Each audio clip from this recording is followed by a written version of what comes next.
அனைவருக்கும் வணக்கம். அரசு அதிகாரிகளை உருவாக்கும் நோக்கில் உங்கள் எம்ப்ராஜ்.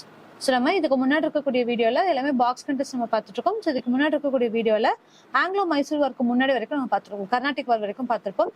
இப்போ ஃபர்ஸ்ட் கர்நாடிக் வார் நடந்திருக்கும். அதுக்கப்புறமா மராத்தா வார் நடந்திருக்கும். மைசூர் வார் நடந்திருக்கும். மைசூர் ஆந்திராவோட போட்டி போட்டிருப்பாங்க. அதுக்கப்புறம் மராத்தாஸ், இவங்க 3 தான் முக்கியமான வார்ஸா இருக்கும். ஓகேங்களா? இது 4 ஒவ்வொரு இடத்துல ஒவ்வொரு வார்ஸா பிரிச்சிருக்கும். அதுல 3rd கர்நாடிக் வார்ஸ் வரைக்கும் இருக்கும். ஆங்கிலோ மைசூர் வாரை பொறுத்த வரைக்கும் 4 மைசூர் வார்ஸ் நடந்திருக்கும். இதுல என்னென்ன மைசூர் வார் எப்ப நடந்துச்சு, என்ன ட்ரீடி போட்டாங்க அப்படிங்கறது மட்டும் நம்ம பார்க்கலாம். ஓகேங்களா? ஆங்கிலோ மைசூர் வார்ஸ் கேட்டகரைஸ் பண்ணிருப்பாங்க. ஃபர்ஸ்ட் ஆங்கிலோ மைசூர் வார் கேட்டகரைஸ்ல 4 வாரம் நடந்திருக்கும். ஃபர்ஸ்ட் ஆங்கிலோ மைசூர் எப்ப நடந்திருக்கும் அப்படின்னு சொல்லி பார்த்தோம்னா 1767 to 1769. அதே மாதிரி செகண்ட் ஆங்கிலோ மைசூர் அப்படிங்கிறது 1780 to 84. தேர்ட் ஆங்கிலோ மைசூர் அப்படிங்கிறது 1790 to 92. ஃபோர்த் ஆங்கிலோ மைசூர் அப்படிங்கிறது 1799. ஓகேங்களா?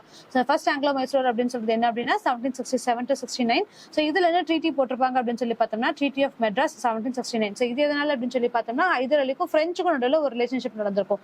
முதலே சொல்லியிருப்போம், பிரெஞ்சும் பிரிட்டிஷர்ஸ்க்கும் நடுவில் இருக்கக்கூடிய பிரச்சனைகள்ல இந்தியர்களை அவங்க ஒரு கருவிகளா யூஸ் பண்ணிருப்பாங்க. ஓகேங்களா? இவங்களுக்கு தான் ஆக்சுவல் வார் நடந்துட்டு இருக்கும்.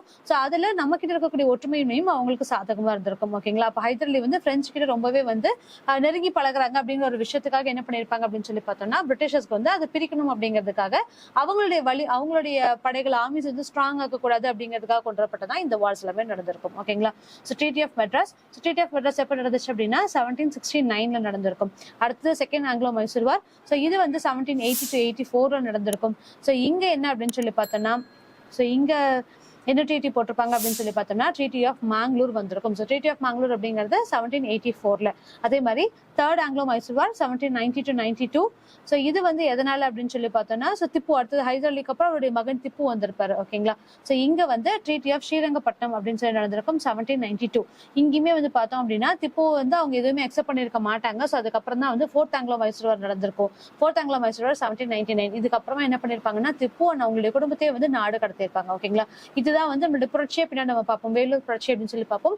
வேலூர்ல இவங்க நாடு கடத்தி அங்க கொண்டு போய் வச்சிருப்பாங்க. அங்கிருந்து திருப்பியுமே அந்த வேலூர் புரட்சி நடந்து அவங்களுடைய மைசூர்ல நம்மளுடைய தமிழ்நாட்டுல பிரச்சனைகள் நடந்ததுக்கு அப்புறமா திப்பு சுல்தான் அவங்களுடைய மன்னரா அறிவிச்சிருப்பாங்க. இதெல்லாமே நம்ம பின்னாடி அடுத்த லெசன்ஸ்ல பார்ப்போம். அதுக்கப்புறம் திருப்பியுமே அவங்கள நாடு கடத்திருப்பாங்க. ஓகேங்களா? இது எல்லாமே ஒவ்வொரு கனெக்டிவிட்டி எங்க இருந்து எங்க வருது அப்படிங்கிறது மட்டும் புரிஞ்சுக்கிட்டோம்னா போதும். ஓகேங்களா? ஃபோர்த் ஆங்கிலோ மைசூர் அப்படிங்கிறது 1799 முடியுது. இதுக்கப்புறம் என்ன பண்றாங்க அப்படின்னு சொல்லி பார்த்தோம்னா மைசூர் ஆஃப்டர் த வார். வாருக்கு அப்புறம் என்ன நடக்குது அப்படின்னா இங்கிலீஷ் ஆக்குபைடு கனாரா, வயநாடு, கோயம்புத்தூர், தாராபுரம், ஸ்ரீரங்கப்பட்டினம். ஓகேங்களா? இந்த வார் நடந்ததுக்கு அப்புறமா இந்த இடங்கள் எல்லாத்தையுமே ஆங்கிலேயர்கள் கைப்பற்றிட்டாங்க. Krishnaraja Wodeyar was of the former Hindu royal family was brought to the throne. அவங்களுக்கு யார் சப்போர்ட் பண்றாங்களோ அவங்களை அரியணை ஏத்துனாங்க அப்படின்னு சொல்லி பார்ப்போம். அப்ப யார் அப்படின்னு சொல்லி பார்க்கும்போது கிருஷ்ணராஜா உடையார் அப்படிங்கிறது தான் த்ரோனை கைப்பற்றிருக்காங்க. Tipu's family was sent to the fort of Vellore. அப்ப அங்கிருந்து முகல்ஸோட பீரியட் அங்க ஸ்டாப் பண்றாங்க. அதுக்கு பதிலாக ஹிந்துஸ்ல இருந்தக்கூடிய ஒரு படையை உள்ள கொண்டு வராங்க. யார் அப்படின்னு சொல்லி பார்க்கும்போது கிருஷ்ணராஜா உடையார். ஓகேங்களா? இது அந்த போருக்கு அப்புறம் நடந்தக்கூடிய ஒரு தாக்கங்களை சொல்லியிருக்கும். அடுத்தது ஆங்கிலோ மராத்தா வார். ஆங்கிலோ மராத்தா வார் அப்படிங்கிறது இப்ப அப்ப இருக்கக்கூடியதுல 3 சாம்ராஜ்யங்கள் தான் ரொம்ப பெருசா இருந்துச்சு. இவங்களுக்குள்ளதான் பிரச்சனை போர் நடந்துகிட்டே இருந்துச்சு. ஓகேங்களா? சிவாஜி அவருடைய நாடுகளை கைப்பற்றுறதுக்காக சண்டை போட்டுட்டு இருந்தாரு. இங்க பார்த்தோம் அப்படின்னா பேஷ்வாஸ் இருந்திருப்பாங்க, மராத்தாஸ், பேஷ்வாஸ். இவங்க எல்லாத்தையுமே நம்ம போன வீடியோஸ்ல பார்த்துட்டோம். இப்போ அடுத்து இருக்கக்கூடிய பெருசா யார் இருப்பாங்க அப்படின்னு சொல்லி பார்த்தோம்னா மராத்தாஸ். இவங்களுமே பிரிட்டிஷர்ஸ்க்கு நிறைய பிரச்சனை கொடுத்துட்டே இருப்பாங்க. அதனால இவங்களுடைய ஒரு வார் வருது. இந்த ஆங்கிலோ மராத்தா வார் அப்படிங்கிறது 3 கேட்டகரைஸ் பண்ணிருப்பாங்க. ஃபர்ஸ்ட் ஆங்கிலோ மராத்தா வார், செகண்ட் ஆங்கிலோ மராத்தா வார், தேர்ட் ஆங்கிலோ மராத்தா வார் அப்படின்னு சொல்லிட்டு 3 நம்ம கேட்டகரைஸ் பண்ணிருப்போம். இந்த ஃபர்ஸ்ட் ஆங்கிலோ மராத்தா வார் அப்படிங்கிறது 1775 to 1782 நடந்திருக்கும். செகண்ட் ஆங்கிலோ மராத்தா வார் அப்படிங்கிறது 1803 to 1805 நடந்திருக்கும். தேர்ட் ஆங்கிலோ மராத்தா வார் அப்படிங்கிறது 1817 to 1818 நடந்திருக்கும். சரிங்களா? அதனால என்ன இருக்கும் அப்படின்னு சொல்லி பார்த்தோம்னா ரகுநாத ராவோ அண்ட் மாதவ் ராவ் இவங்க எல்லாமே பேஷ்வாவை அக்செப்ட் பண்ணிருப்பாங்க. இவங்களுக்கு அடுத்தது சால்செட் பசீன் இந்த மாதிரியான ட்ரீட்டிஸ் எல்லாமே நடந்திருக்கும். ஓகேங்களா? Internal affairs of Maratha. மராத்தாஸ்குள்ளேயே பார்த்தோம் அப்படின்னா அவங்களுக்குள்ளே ஒரு பிரச்சனை நடந்திருக்கும். யாருமே ப்ராப்பரா அவங்களுக்காகன்னு சொல்லிட்டு அக்செப்ட் பண்ணிருக்க மாட்டாங்க. அதுதான் பார்த்தோம் அப்படின்னா ஃபர்ஸ்ட் ஆங்கிலோ மராத்தா வார்லயே இருந்திருக்கும். ஓகேங்களா?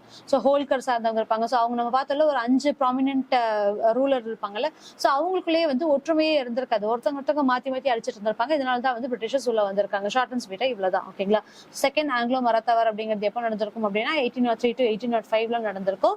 ஸோ இந்த இடத்துல வந்து திருப்பி அகைன் ரக்கோஜி போன்ஸ்ல இருந்திருப்பாரு, ஹோல்கர் இருந்திருப்பாரு, இவங்களுக்கான பிரச்சனைகள் வந்து இங்க நடந்திருக்கும். ஓகேங்களா. ஸோ இதுல என்ன வந்திருக்கும் அப்படின்னு சொல்லி பார்த்தோம்னா செகண்ட் வேர்ல்ட் வார்க்கு அப்புறம் Maratha power was gradually weaken. அதுக்கப்புறமா அவங்களுடைய பவர்ஸ் வந்து குறைஞ்சிட்டே போகும். The English East India Company started become the paramount power in India. ஓகேங்களா. ஸோ இப்படிதான் வந்து ஒவ்வொரு நாடுகளா கைப்பற்றி பிரிட்டிஷர்ஸ் வந்து நம்மள ரூல் பண்ண ஆரம்பிக்கிறாங்க. Next one the third Anglo Maratha war எப்போ நடந்துச்சு அப்படின்னு சொல்லி பார்த்தோம்னா ஒரே வருஷம் தான் 1817 to 1818 நடந்திருக்கு. ஓகேங்களா.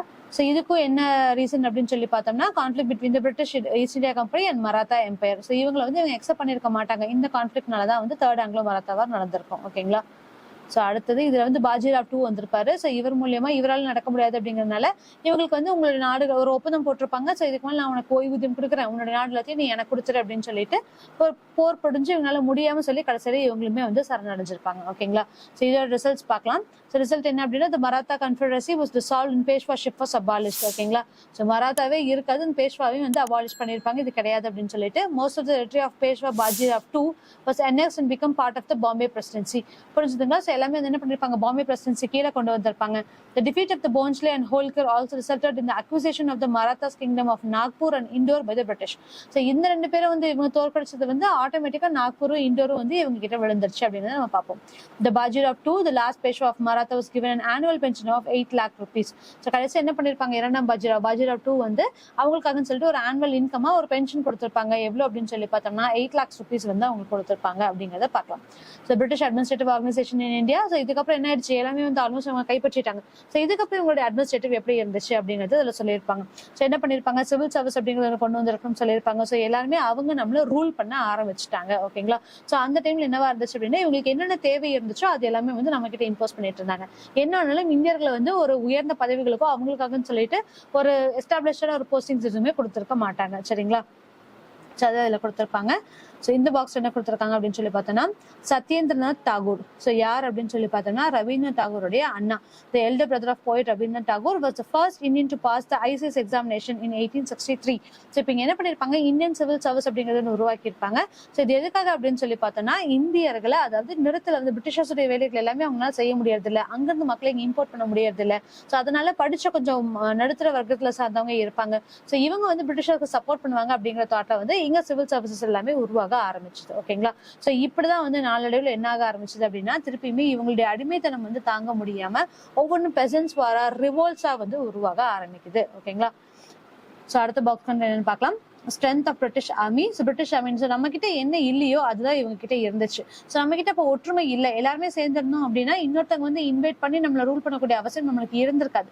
ஸோ இவங்க கிட்ட என்ன ஸ்ட்ராங்கா இருந்துச்சு அப்படின்னு சொல்லி பார்த்தோம்னா இவங்க கிட்ட இருக்கக்கூடிய ஒரு யூனியன்ஷிப், இவங்க கிட்ட இருக்கக்கூடிய ஒரு ஒற்றுமை தான் வந்து இவங்களோட ஸ்ட்ரென்த்தாவே இருந்துச்சு. ஓகேங்களா. ஸோ பிளாசி வார் எப்போ நடந்துச்சு அப்படின்னா 1757.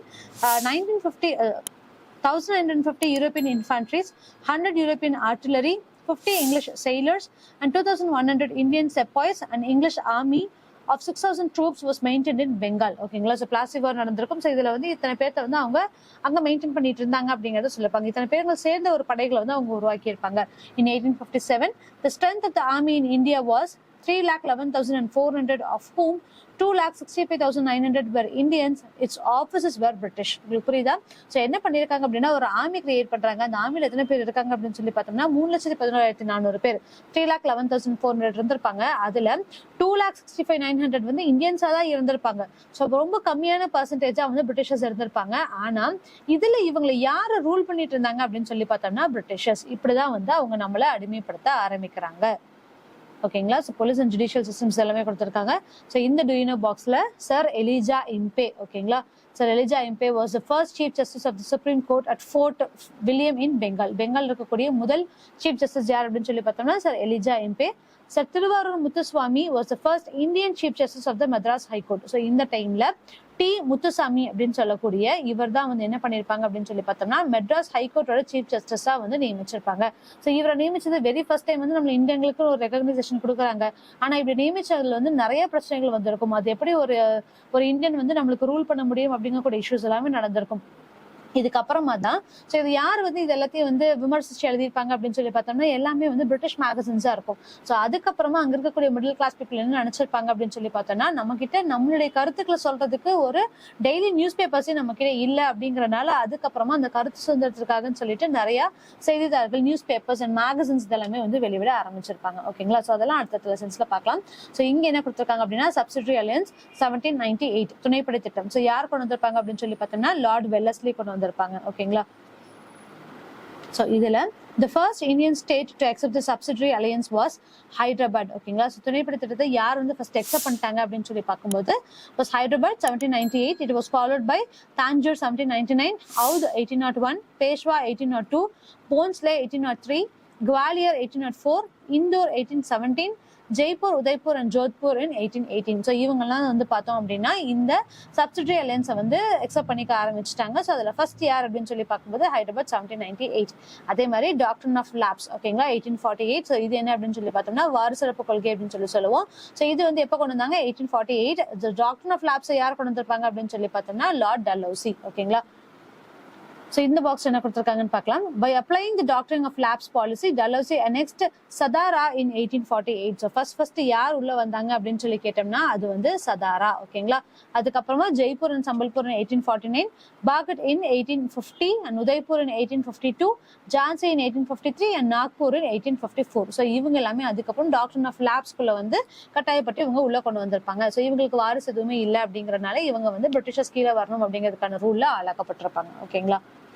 ஸோ இதோட இந்த லெசனோட பாக்ஸ் கண்டென்ட் முடிஞ்சது. அடுத்த லெசனோட வீடியோஸ் அடுத்தது பார்க்கலாம். தேங்க்யூ.